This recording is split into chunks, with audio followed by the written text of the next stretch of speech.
This is a national emergency. Detonator charged.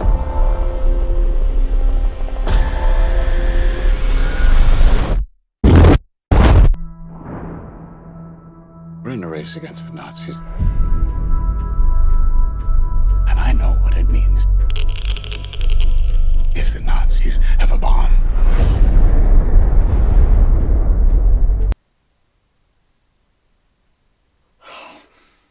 Okay, so I was not planning on going to go see this movie because I didn't feel it was necessarily big screen worthy to me, except for maybe like the Trinity nuclear test. Like that probably was going to look great on the big screen, but honestly, for the most part, most of the film didn't seem like it was going to be a big screen, you know, must watch like some of the action films this year and whatnot. And then a good friend of mine, he said, no man, we gotta go see an IMAX. We gotta go see an IMAX. I want to see this with you. I want to see your review on this movie. And it's like, okay, I begrudgingly agreed, especially since he offered to cover my ticket. So thank you, Will. But so I went and saw Oppenheimer yesterday. I'm gonna try and get this out tomorrow, depending on, you know, if I hit any snags or delays. And going into this movie, I had kind of a preconceived, like, not notion, but thing I was holding or examining this movie with, and that was, I believe it was 1989's Fat Man and Little Boy. I just saw that a few months ago, and it's another movie based on the Los Alamos Manhattan Project, showing like the beginning of it to when they detonate the missile, or detonate the bomb, or accurately, the Trinity test. And while that movie was interesting to watch, I felt it had some pacing issues, and I felt it had a really bad ending, which I'll get into that in a little bit.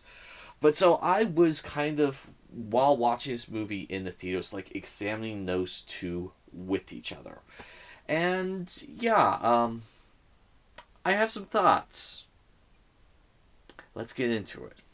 This is a matter of life and death. But I can perform this miracle. World War II would be over. Our boys would come home. That's happening, isn't it? The world will remember this day. Our work here will ensure a peace mankind has never seen.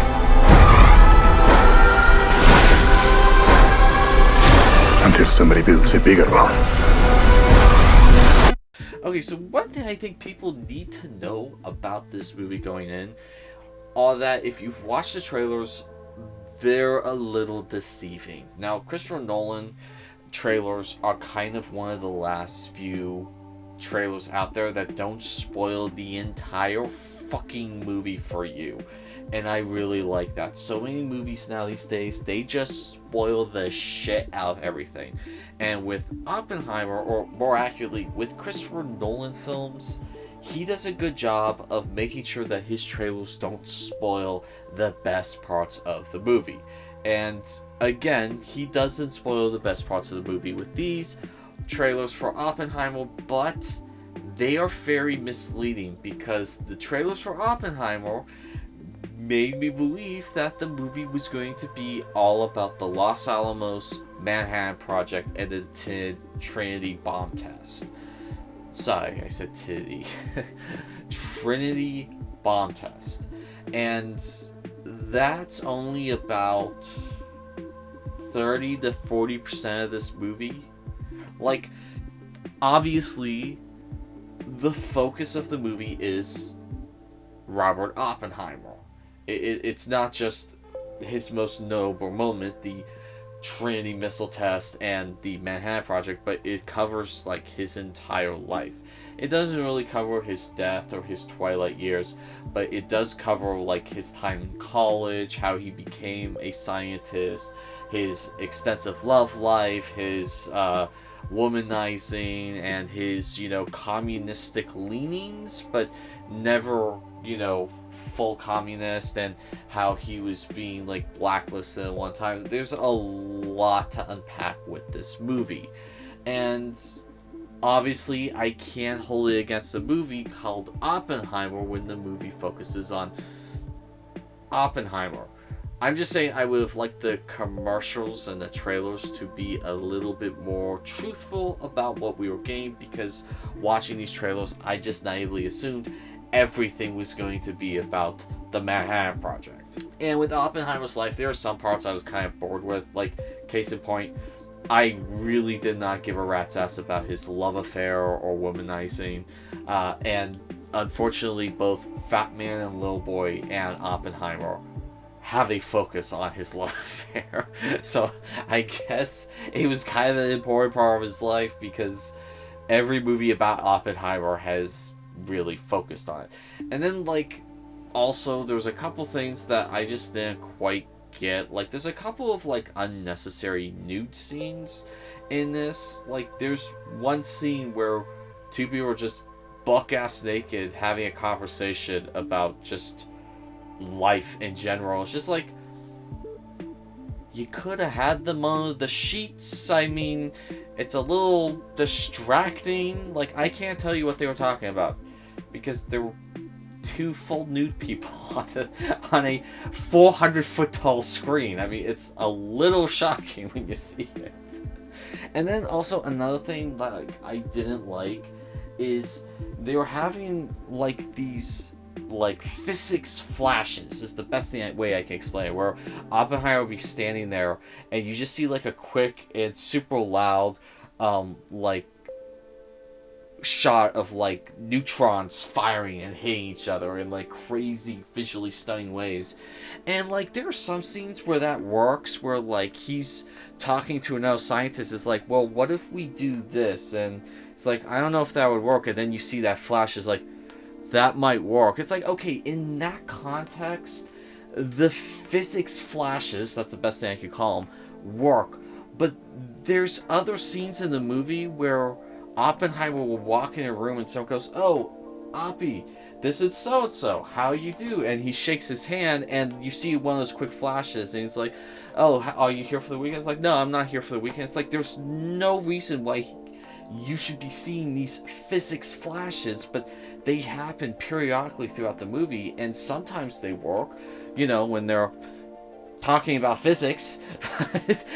When they're just talking about, oh yeah, I drove up here, you know, over the weekend, the weather was nice outside, and you just get a bam physics flash. It's just like, oh, okay,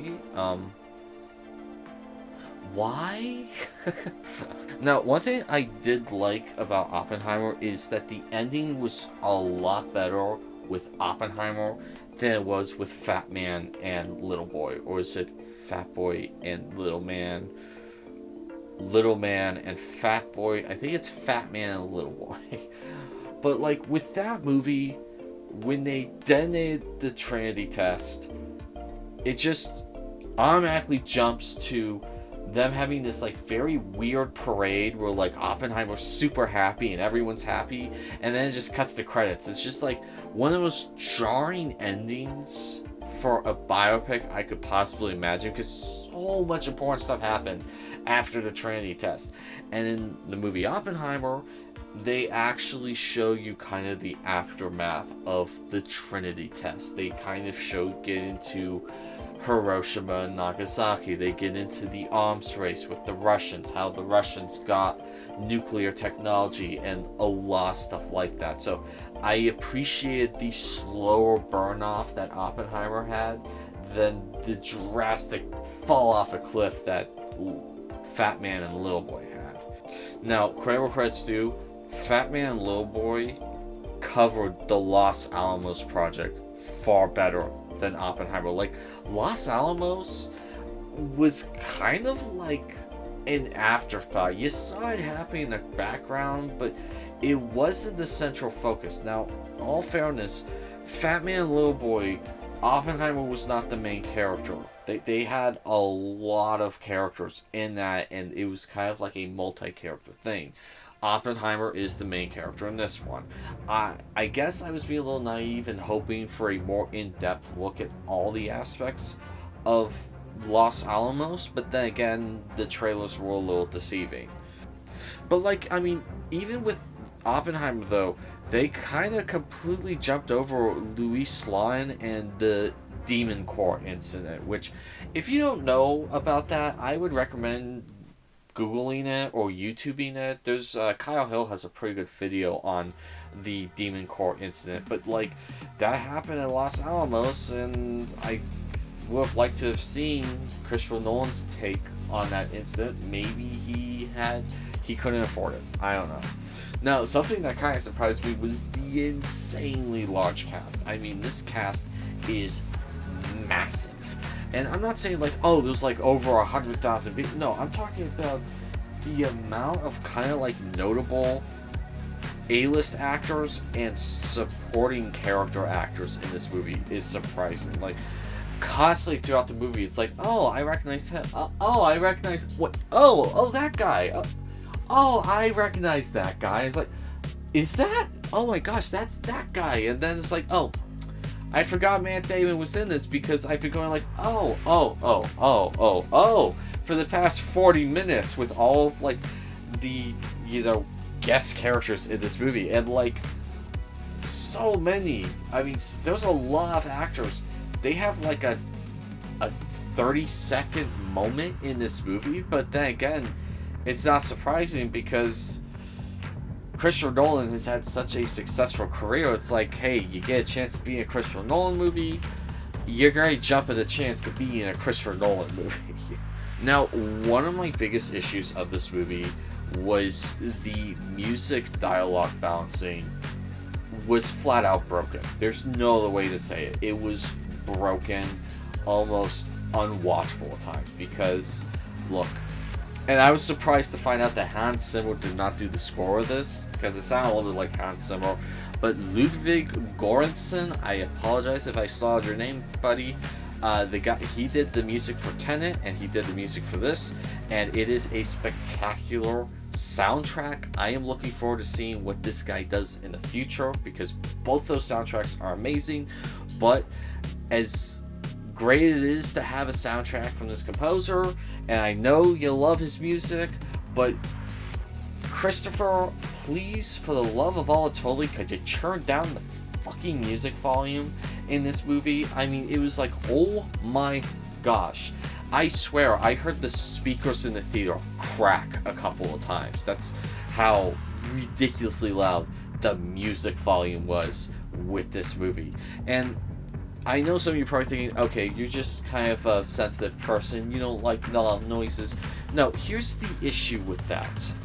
There's scenes in this movie where there's crucial, need-to-know information being spoken, and you don't know what the fuck anyone's saying because the music is just at volume 11 and the dialogue audio is down at volume 2. Like, there is just no way you're just hearing this.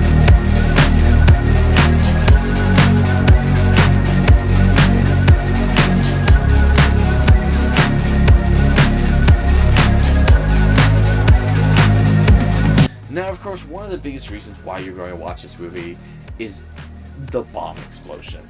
I mean, like, Christopher Nolan, he's renowned for not wanting to do CGI at all. He'll only use CGI as a last resort after spending millions to try and make it work practically.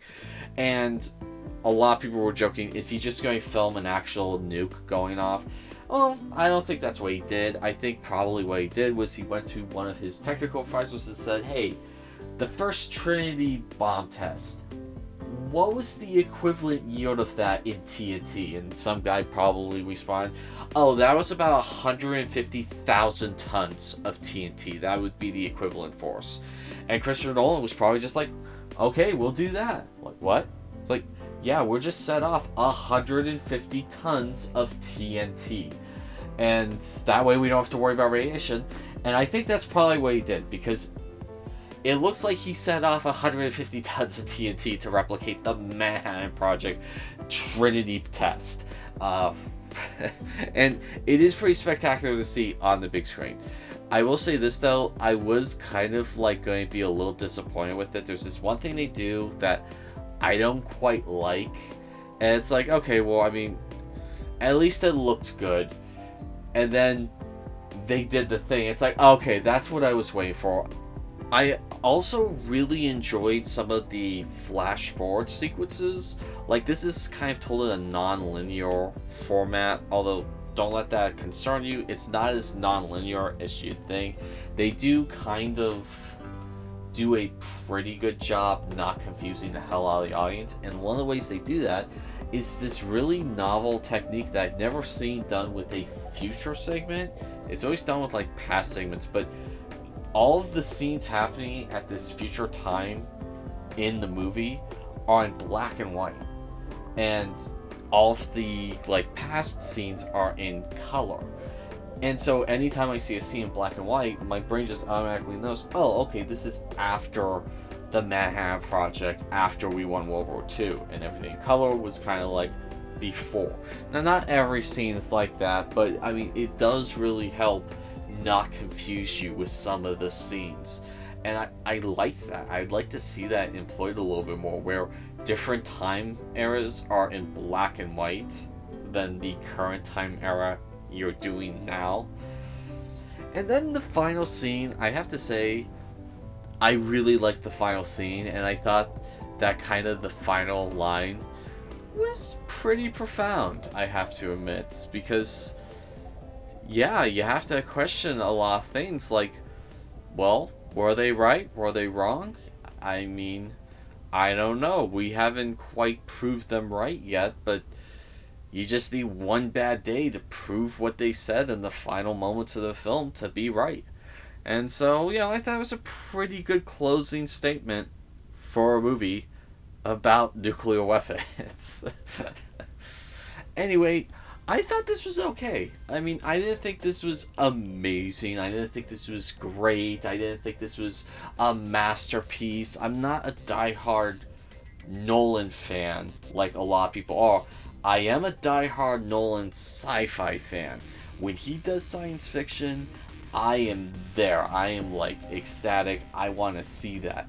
And like I thought, oh, Oppenheimer was okay. Definitely worth a watch. I would say personally for me, not exactly. There's a couple of scenes that do look really good at IMAX. I will give you that. But this might be a rental wait, depending on your taste. If you're a huge Christopher Nolan fan, then obviously you're going to go to the theater to see this. If you're a huge history buff, pretty freaking hilarious if you went to see this. Dressed up like you're a Barbie. Which, it was funny. I just saw a ton of Barbie fans going to see Barbie. I just kept asking all of them, you're here to see Oppenheimer, aren't you? It's like, yep. So, anyway, that's been my review of Oppenheimer. My name's Christopher Connell with 11 Hour Reviews, and that will be all for today.